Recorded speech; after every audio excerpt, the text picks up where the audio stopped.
আসসালামু আলাইকুম ওরহমতুল্লাহ। আজ প্রধান উপদেষ্টা প্রফেসর ডক্টর মোহাম্মদ ইউনূসের বাংলাদেশের অন্তর্বর্তী সরকারের প্রধান হিসেবে সর্বশেষ দিন ছিল। তার সাথে আজকে সেনাপ্রধান বিদায়ী সাক্ষাৎ করেছেন। প্রধান উপদেষ্টার যে দপ্তর যমুনা, সেখানে নেতাকর্মীদের উদ্দেশ্যে, যারা কর্মকর্তা কর্মচারী আছে তাদের উদ্দেশ্যে তিনি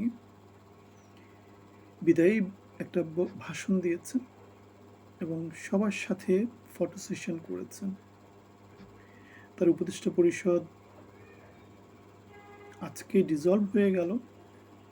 আজকে আমাদের নতুন একজন মন্ত্রিপরিষদ সচিব দায়িত্ব নিয়েছেন। স্বরাষ্ট্র মন্ত্রণালয়ের সিনিয়র সচিব নাসিমুল গনি তিনি মন্ত্রিপরিষদ সচিব হিসেবে দায়িত্ব পালন করবেন। তারেক রহমানের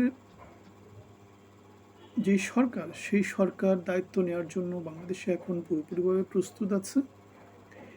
আগামীকাল 17 তারিখ সকালে সংসদ সদস্যরা সংসদ ভবনের সামনে শপথ নেবেন এবং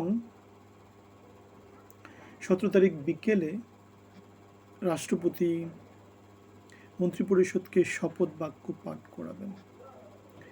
এর মাঝখানে আমরা শুনেছি অনেক কিছু, 14 তারিখ সরকার হচ্ছে, 15 তারিখ সরকার হচ্ছে, 16 তারিখ সরকার হচ্ছে, কিন্তু যারা জানার ভিতরে ভিতরে তারা কিন্তু জানে যে 17 তারিখেই সরকার হবে। তাহলে 12 তারিখে নির্বাচন হয়েছে, 17 তারিখ সরকার হচ্ছে, মোটামুটি 5 দিনের একটা গ্যাপ ছিল। এটা খুব স্বাভাবিক ছিল। এটাই সরকারের মধ্যে প্রিপারেশনটা এমনই ছিল। যারা সরকারের ভিতরের লোকজন, ইন্টারনাল সোর্স, তারা এই জিনিসটা আগে থেকেই জানতো। এখন আমাদের সংসদের উচ্চকক্ষ আর নিম্নকক্ষ সেটা নিয়ে আলোচনা হচ্ছে। উচ্চকক্ষে ভোটের অনুপাতে সংসদ সদস্য পাওয়ার কথা আছে, আবার বিএনপি চাচ্ছে নিম্নকক্ষের আসন অনুপাতে যাতে উচ্চকক্ষেও আসন বন্টন করে দেওয়া হয়। কিন্তু আলী রিয়াজ এটা একাধিকবার নিশ্চিত করেছেন যে ভোটার অনুপাতে উচ্চকক্ষে সংসদ সদস্য হওয়া উচিত, অন্য কোনোভাবে হওয়া যাবে না। গণভোটের ম্যান্ডেট এবং জুলাই সনদ এটাকে ভায়োলেট করে বাংলাদেশের কোনো সরকার, অ্যাটলিস্ট বিপ্লব পরবর্তী সরকার, অন্য কিছু করতে পারে না। অন্য কিছু করলে সেটা জনগণের বিরুদ্ধে যাবে, গণভোটের বিরুদ্ধে যাবে, জুলাইয়ের বিরুদ্ধে যাবে। হাজার হাজার ছেলেপেলের রক্তের এবং আহত হওয়ার বিনিময়ে যেই অর্জনটা বাংলাদেশ করেছে সেটার বিরুদ্ধে যাবে।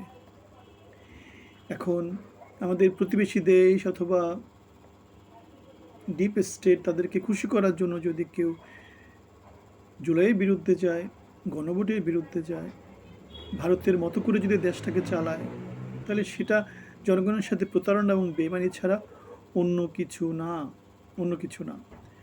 এই অবস্থায় আমাদের সরকারের প্রতি অনুরোধ থাকবে তারা যাতে এমন কিছু না করে। তারেক রহমানের প্রতি অনুরোধ থাকবে তিনি যাতে 17 বছর পরে দেশে এসে দেশের মানুষের সাথে বেইমানি না করেন, প্রতারণা না করেন, দেশের মানুষকে বঞ্চিত না করেন। গণতন্ত্র উত্তরণের পথে বাংলাদেশ যে শুভযাত্রা শুরু করেছে সেটা থেকে দেশকে বঞ্চিত না করেন। আমরা আশা করব তারেক রহমান তার বর্তমান সরকারে সুশাসন প্রতিষ্ঠা করবে, তাদের গত সরকারের মতো করে বাংলাদেশকে অসাধু উপায়ে লুটেপুটে খাওয়ার যে চক্রটা তৈরি হয়েছিল সেটা থেকে দূরে রাখবেন। ফ্রি কোনো কিছু 10%, 5%, 20% কোনো রকমের খাম্বা মাম্বা এগুলো যাতে এইবারে বাংলাদেশের শাসনতন্ত্রে প্রতিফলিত না হয়। আমরা দেখেছি টিআইবি কিছুদিন আগে একটা প্রতিবেদন প্রকাশ করেছিল, সেখানে বাংলাদেশের অবস্থান সারা পৃথিবীর 300-350 দেশের মধ্যে 13তম হয়েছে। বাংলাদেশ সুশাসনের দিক থেকে কখনোই ভালো ছিল না। 2001 থেকে 2006-তে বাংলাদেশ চ্যাম্পিয়ন হয়েছিল দুঃশাসনের দিক থেকে। সুতরাং এই সমস্ত দিক চিন্তা করে তারেক রহমানের প্রতি আমাদের অনুরোধ থাকবে তিনি তার দলে যাতে সংস্কার নিয়ে আসেন, উন্নত বাংলাদেশ, ভবিষ্যৎমুখী বাংলাদেশের রাজনীতি যাতে তারা করতে পারে সেই ব্যাপারে নেতৃত্ব তৈরি করেন। দেশকে নেতৃত্ব দিতে পারে, বিশাল জনগোষ্ঠীকে নেতৃত্ব দিতে পারে, বিশাল জনগোষ্ঠী যাদেরকে দিয়ে ইন্সপায়ার হতে পারে, তেমন নেতৃত্বকে সামনে নিয়ে আসেন। তেমন নেতৃত্বকে স্থানীয় সরকার নির্বাচন, জাতীয় নির্বাচন, নানা নির্বাচনে মন্ত্রিপরিষদ তৈরি করার মধ্য দিয়ে উপদেষ্টা পরিষদে তাদেরকে ইনক্লুড করেন।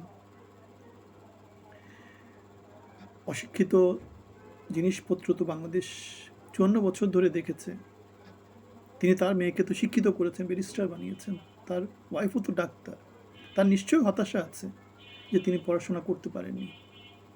সুতরাং বাংলাদেশ তার মতো একজনকে প্রধানমন্ত্রী হিসেবে পেয়েছে, তিনিও নিশ্চয়ই বুঝতে পারেন বাংলাদেশ খুব বেশি আশাবাদী তার উপর না। তাকে নিয়ে বাংলাদেশ তারেক রহমান বীরের বেশে আসবে ফিরে বাংলাদেশে, সে স্লোগান আমরা দিয়েছি, অস্বীকার করছি না।